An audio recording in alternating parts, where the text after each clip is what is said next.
अस्सलाम व्यूज़, मैं खुरम गिल, आप देख रहे हैं खुरम गिल ऑफिशियल। आज की सबसे बड़ी खबर ये है कि पंजाब वालों, आपको मिलने जा रहा है मुफ्त इंटरनेट, आपको मिलने जा रहा है मुफ्त बिजली 300 यूनिट तक, और जो हमारी ख़वातीन उनको मिलने जा रही है मुफ्त स्कूटियाँ और लैपटॉप। और जनाब पूरे पंजाब में जो सड़कों का जाल जो है वो बिछने जा रहा है और नई नहरें बनने जा रही हैं और इन नहरों में जो है वो दूध बहेगा आप लोगों के लिए, और पंजाब जो है खुशहाल होने जा रहा है। तो जी बहुत बहुत मुबारक हो मरीम नवाज़ को, और बहुत बहुत मुबारक हो मुस्लिम लीग नून को और उनके वोटर्स को। मरीम नवाज़ ने एक अच्छा आगाज़ किया अपनी इनिंग्स का, और जो उनकी ओपनिंग शॉट तो बड़ी ज़बरदस्त खेली है उन्होंने। अब देखते हैं कि उनकी इनिंग्स कितनी लंबी जाती है, क्या वो सेंचुरी कर पाती हैं कि नहीं कर पाती, या वो जल्दी नॉकआउट में आउट हो जाएंगी। व्यूअर्स, आपको एक मूवी याद होगी, बड़ी मशहूर मूवी थी। उस मूवी का नाम था नायक। तो अगर आप लोगों ने मूवी देखी तो मुझे कमेंट्स में बताइएगा। उस मूवी जो नायक जो थी वो थी अनिल कपूर साहब की। उस मूवी में वो एक मशहूर इंटरव्यू लेते हैं। तो वो जो सीएम होते हैं उस मूवी में, वो एक इंटरव्यू देते हैं और वो एक स्पीच देते हैं। तो वो मुझे जो स्पीच है ना उसकी मुताबिक लगती है मरीम नवाज़ की स्पीच के साथ। मुझे लगता है कि मरीम नवाज़ जो है ना वो मूवी की बड़ी फ़ैन थी, तो उधर से ये जो है ना ये स्पीच लेके आई हैं। आप मुझे कमेंट्स में आपने मूवी देख के, वो इंटरव्यू देख के और मरीम नवाज़ का इंटरव्यू देख के बताना कि किसका ज़्यादा इंटरव्यू अच्छा था, और क्या ये जो मूवी में हुआ वो एक दिन के सीएम ने किया, क्या मरियम भी वो एक दिन का सीएम बन के कर सकती हैं, और अगर कर सकती हैं तो वो क्या कुछ करेंगी, ये आपने मुझे कमेंट्स में ज़रूर बताना है। चलते हैं अगली खबर की तरफ। मैंने आपको अपनी प्रीवियस वीडियो में बताया था कि पाकिस्तान का सबसे जो बड़ा मसला है वो है इकॉनमी और आने वाला बजट है, और जो हमारे आने वाले जो वज़ीर ख़ज़ाना है इसहाक़ डार साहब, क्या वो प्लानिंग कर रहे हैं। तो खबर ये है जी कि वो प्लानिंग ज़रूर कर रहे हैं, वो बजट देख रहे हैं और उनको पैसा चाहिए बजट के लिए, और वो पैसे के लिए जाएंगे IMF के पास, और वो लेने जा रहे हैं जी 8 अरब डॉलर का कर्ज़ा IMF से। अब बड़ा सवाल ये, क्या IMF ये कर्ज़ा देगा पाकिस्तान को?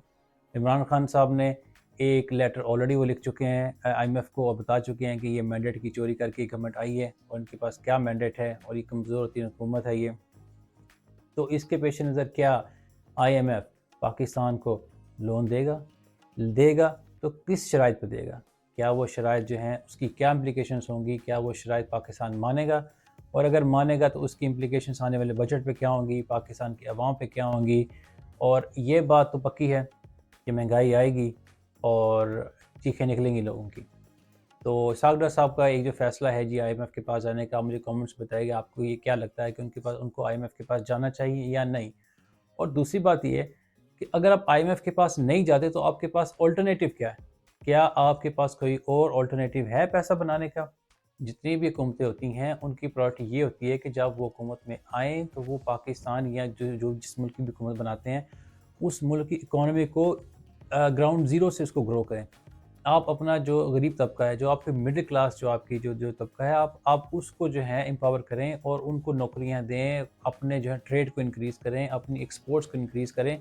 ऐसा पाकिस्तान में या किसी भी मुल्क में पैसा जनरेट हो सकता है। ये जो आप जाके पाँव पड़ जाते हैं IMF के और उनसे पैसे मांगते हैं, ये एक इसका टेम्पररी सोल्यूशन है, ये कोई लॉन्ग टर्म प्लान नहीं है। तो अनफॉर्चुनेटली जो भी गवर्नमेंट्स आती हैं, क्या वो PTI की है या पीपल्स पार्टी की है या PMLN की है, पिछले 60-70 साल से ये सब हुकूमत कर रहे हैं ना, इन्होंने क्या कोई लॉन्ग टर्म प्लान दिया आपको इकोनॉमी का? नहीं। अच्छा, अगर हम IMF के पास नहीं जाते तो क्या होगा? अगर हम IMF के पास नहीं जाते तो आपके जो 2 ममालिक हैं, चाइना है, अमेरिका है, आपके पास आपके सऊदी अरेबिया है, क्या ये आपको कर्ज़ा देंगे? क्या ये आपको इन्वेस्टमेंट देंगे? नहीं। ये आपको इन्वेस्टमेंट नहीं देंगे। सबसे पहला आपसे सवाल यही पूछेंगे, क्या आप IMF के प्रोग्राम में हैं?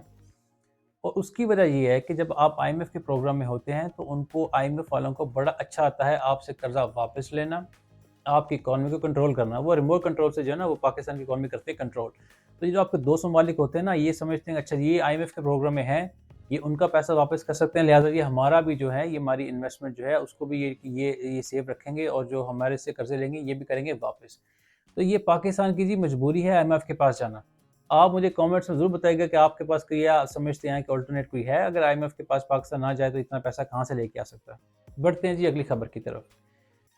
जब मैं बात करता हूँ कि गवर्नमेंट की प्रायोरिटीज़ की, और बात करता हूँ कि गवर्नमेंट की लॉन्ग टर्म प्लानिंग की, तो उस लॉन्ग टर्म प्लानिंग में आपका सबसे बड़ा जो मसला पाकिस्तान का वो है पानी। क्या आपको पता है कि पाकिस्तान में कितने नए डैम बने हैं पिछले 10 साल में, 20 साल में?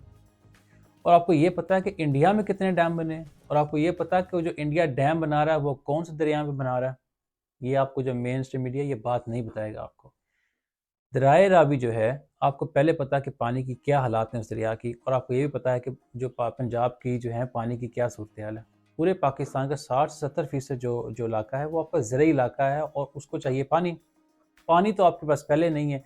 बारिशें जो वो मुल्क में होती नहीं है, और जो थोड़ी बारिशें होती हैं उससे सैलाब आ जाता है, और आपके पास कोई इतने ज़्यादा डैम भी नहीं है पानी स्टोर करने के लिए। तो अब जो इंडिया है वो दरियाए रावी पे उसने लगा लिया एक और डैम। पानी आपका पहले कम है, अब उसने डैम लगाया एक और, तो आपका पानी मज़ीद कम हो जाएगा। डैम एक दिन में नहीं बनता जनाब, डैम लगते हैं सालों। ये 5 साल का 10 साल का प्रोजेक्ट होता है। तो ये अनफॉर्चुनेटली पिछली 2-3 जो कंपनियाँ हैं ये सोई रही हैं, उन्होंने अपना डैम लगा लिया है।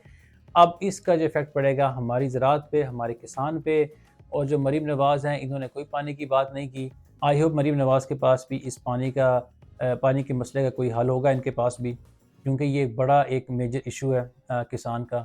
और आखिरी बात यह है जी कि मरीम नवाज़ ने अपनी स्पीच में ये बात की है जी कि कोई करप्शन नहीं होगी पंजाब में, वो ज़ीरो टॉलरेंस उनकी होगी। तो इसका मतलब ये है जी कि कोई पुलिस वाला रिश्वत नहीं लेगा, कोई सरकारी अदारा, कोई ब्यूरोक्रेट रिश्वत नहीं लेगा। और अगर पंजाब की जो आवाम है अगर उसको कोई मसला है तो वो डायरेक्ट जो है वो रब्ता कर सकती हैं जी मरीम नवाज़ के साथ। आप जाएँ, उनसे मिलें, वो फ़ौरी आपका मसले का जो हल निकाल कर देंगी आपको। तो मरीम नवाज़ साहब बहुत बहुत मुबारक हो आपको, और आपको मुबारक पंजाब। और जो हमारी आवाम है पंजाब की, आखिरी अब बात आपको मैं एक और बताता जाऊँ। जैसे आपको याद होगा कि पिछली टेन्योर में हमारे जो वज़ीर ख़ारजा थे वो ट्रेनिंग कर रहे थे, वो सीख रहे थे। तो इस मरतबा जी है ये ट्रायल एक्सपीरियंस दिया गया मरीम नवाज़ को। अब वो सीखेंगी और वो बहुत कुछ सिखाएंगी भी हम सबको। तो बहुत मुबारक हो आपको। ये बनने जा रहा है जी खुशहाल पंजाब, और पंजाब खुशहाल होगा तो क्या खुशहाल होगा पाकिस्तान। मिलते हैं नेक्स्ट वीडियो में। अंटिल देन अल्लाह हाफ़िज़।